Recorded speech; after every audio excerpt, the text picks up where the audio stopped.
So we have dead bait out and tuna under the boat. That sucker just took off like nothing. There's a tuna.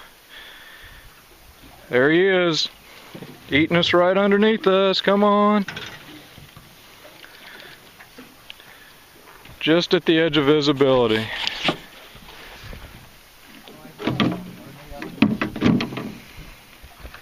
Oh, do we still have one hanging? Yeah. Oh. Okay, I still got him down here eating the chum underneath us. I can't believe he snapped that 40-pound test. It had to have been chafed. It wasn't really. There he is. Come on, come on. It could have been chafed. I just put it on. What side are you on, Dave? I'm directly under the bow of the boat. Oh, I just saw tuna grab There he is. a herring. You mean a sart? Sorry, whatever. Chum? Like Come do on, it? grab on.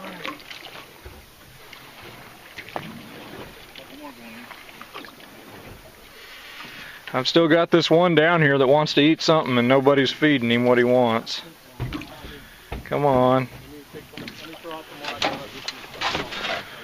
me throw it on the side. Got a boil going.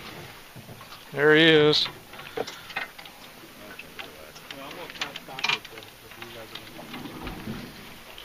Okay, they're up here at the top. They're up here at the top.